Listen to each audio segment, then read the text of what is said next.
No faces poker here, no tells, just tactics. I have Jack in the small blind in a $10 bomb pot. Flop comes 4-2-2 with 2 diamonds on the top and King 5-10 with 2 clubs on the bottom. I'm going to check up front with a high frequency when I'm not sure what kind of action is going to play out behind.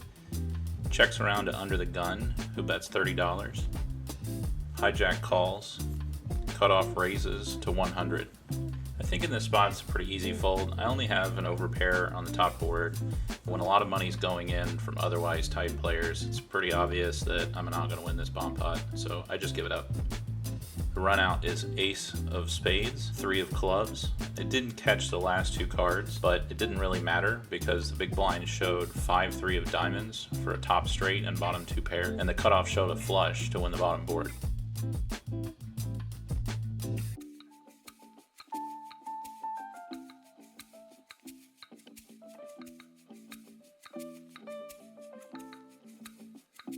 Next notable hand, I have 8-7 of diamonds in the small blind. Under the gun opens for 6, under the gun 1, cut off, and I call. Big blind completes. Pot's $30, head into the flop, minus a $6 rake. Flop comes 4 of spades, 3 of clubs, 2 of hearts. So not a lot going on here for me. Checks through. Turn is an 8 of clubs, so I do pick up the top pair here. But the board is otherwise pretty coordinated. So I check. Under the gun 1 bets $5, and everybody calls. I'm not really happy with how I played passively here. I think I probably could have put more pressure on the rest of the field, having top pair and not much action in front. The river is queen of spades. I check. Under the gun bets 15, and everybody folds. I just didn't have a good feeling about this one, and it turns out I was right. The villain showed 8-3 for a turn 2 pair. Is that 8-3? Nice hand. That's so sneaky. You got me for 5. I had an 8. You got me for 5, but I wasn't sticking around. Everybody else called. I was like, I can't be a customer there.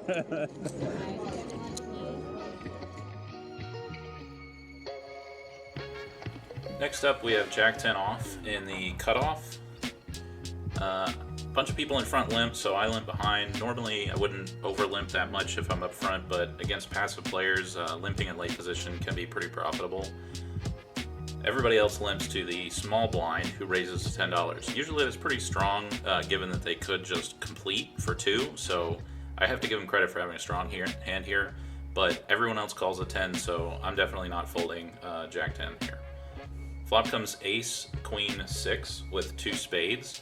So I do have a little bit of a straight draw here, but it's not that strong. So when everybody checks to me, I'm going to check too. Turn brings the 10 of diamonds, so that's a little bit of equity now, but it's also bringing in some diamond draws. So I'm not super comfortable here when action opens on the small blind for 15, and out of nowhere, the old man coffee decides to pump it up to 65. I know this is 100% fold here. Just not strong enough to continue against such a tight range. This guy basically never raises unless he has a nuts, so I get out of the way. The small blind decides to do the same thing. I think everybody else has the same read I do. You know, when the guy pumps the money in, you know he's got it in good, so everybody folds, and he proudly tables the nut straight, so he has king jack offsuit. I don't know why he's not racing pre-flop, but you know, hey, that's one too.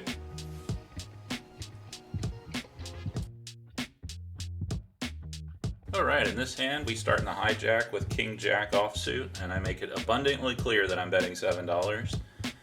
Action goes around to the button, who calls. The small blind calls and the big blind calls. So we are 4 ways to the flop, which comes ace 4-3 rainbow. So not a lot going on here for me.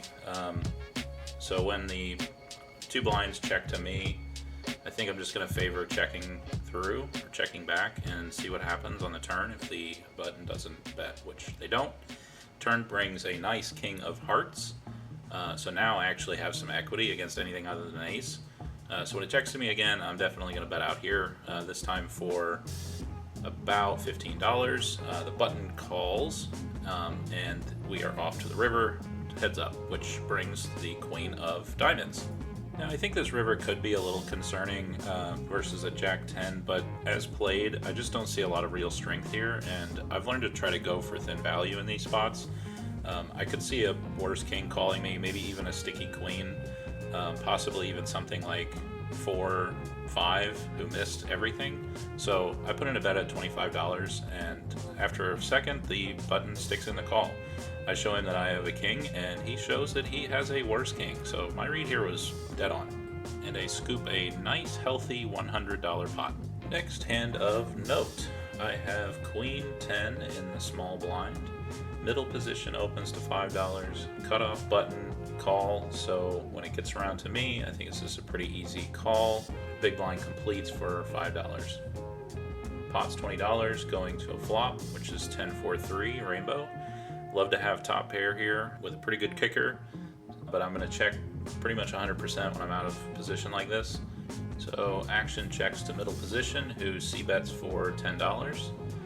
The cutoff calls, and I call. So we are 3 ways to the turn, which brings the deuce of diamonds. So there is a little bit of a baby straight developing here. I think I'm just going to check and see what happens. Middle position thinks it over for a minute or two and then decides to bet again for $10. Now, a lot of times this is not especially going to be a strong hand. If it's the same size bet and it's a small bet and it's going 3 ways, he's just not going to have a lot of the nuts. So the river brings a queen of spades. Now that's interesting because that does give me 2 pair, and while I'm thinking it over, I'm putting together a sizing of $30. I look up and he's already bet $25 out of turn. So the dealer is a little confused. She's trying to give me $5 back. I'm like, no, I bet first. I'm in there for $30, and he snap calls the extra $5, and then I'm like, hey, I got 2 pair, and he does not have anything. So he just mucks. I probably was up against something like 10-9 or something garbage like that. But anyway, it was a very healthy pot.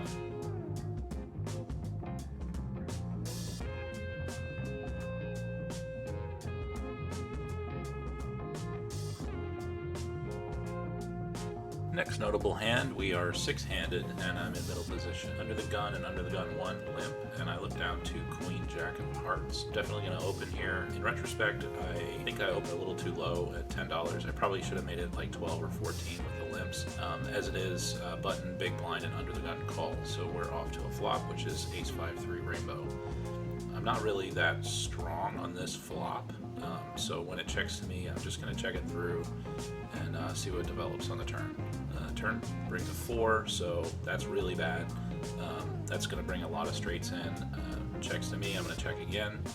The river's a 9, and now it checks to me. I think in this position, I'm pretty safe to bet, given that any of the straights would have bet on the turn, and I might be able to get a 4 or a 9 to fold here. So I size up to 25, and it folds around, and finally everybody lets go, and it does go to me. So this is a small pot that I won with a little bit of a bluff, but not too bad.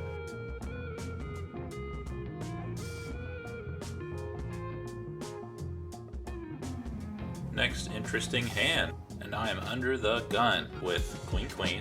I'm just catching up on camera here, but I've opened for 10, and the cutoff calls. Button decides to basically min click it to 25. Am I gonna go for all of it? Yes, I am. Is this a huge overbet? Yes, it is. Is he gonna pay me off? I don't know. He's tanking for a long time, and then he finally decides to call. So he's in there for about 210 effective. I do have him covered, and we flip it over. I've got the queens. He's got ace-king offsuit, which is about the best hand I could ask for in this situation. You know, mainly I just knew when he tanked that long that he didn't have aces or kings, so he does hit a king on the flop, and I hit a queen on the turn. Ridiculous. So he was ahead, and then I was ahead, and now he's dead. So I scoop a pretty massive pot here. It's well north of $200, I think, once we all count it out, and yeah, happy to win that one.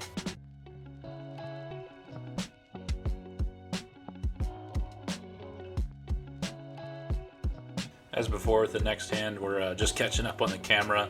The hijack opened for 5, and I decided to raise it up with pocket 8s to 20, and then almost immediately the button jammed for 60. I think his money was in faster than mine was. So it folds back around to me, and I'm just going to let you listen in on this because this next bit of table talk is kind of fun. All right. There's one opening up. I got 8s. Oh, you're going to slow rouse like he's going to show me a king in there.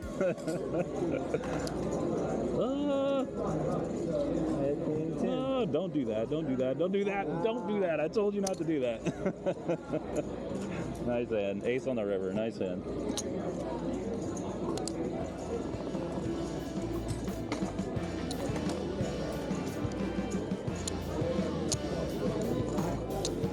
It's always that magical, like, nice hand right before the last card comes.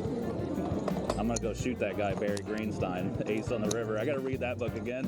If you've made it this far, do me a real solid favor and hit that like button. It gives me a tiny jolt of dopamine that I need to get through my entire day, and it's really my only reason to live. So just hit that button, and then hit the subscribe button, and then tell your whole family that you're watching me. I love you. We are live with another $10 bomb pot. I have 3-2. And I am under the gun 1, so I'm going to do a lot of checking. No, I'm not. I faked you out. I'm going hard because I have flopped a straight on the top. And I have a tiny bit of a draw on the bottom. I do have a deuce, and I do have a 5, so I might be able to make a straight on the bottom too. I go pretty hard. I think I bet like 50, and the next guy to act went all in for like $71, and then the guy on the other end called the 71, and then the guy on the button called the 71. Oh, it was a mess. Action was not reopened, so the only thing I can do here is call. I would have loved to rejam over the top of all that dead money, but here we are. So we are 4 ways to the turn, and the pot is already $334. This is going to be sick, so buckle up. The turn comes a king on top and a 5 on the bottom. Those are both good cards for me. I don't know how I'm dead on the top, so I want to put a lot more money in here. The bottom gets me even closer to that mythical straight, so I just go ahead and rip it. Yes, I think this is a spot where I feel very comfortable ripping it in. I could turn the nuts on the bottom too, and then I'd scoop an enormous pot.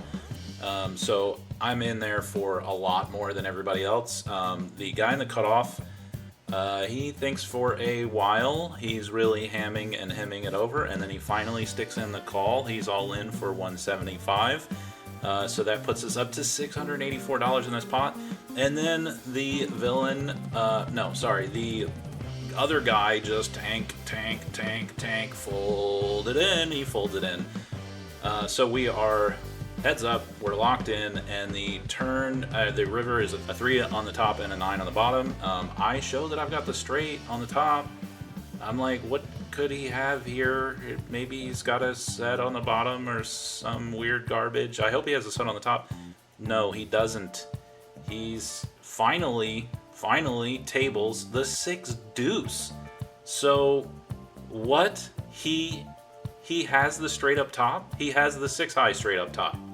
And he has a pair of 2s on the bottom, just like I do. But his 6 plays. Oh, this is just hard. This is so hard. I get scooped. Unbelievable. Oh, that bomb pot wrecked me. I was in for 300 and out for 140 with a loss of 160 on 2 hours and 15 minutes played. Follow me for more.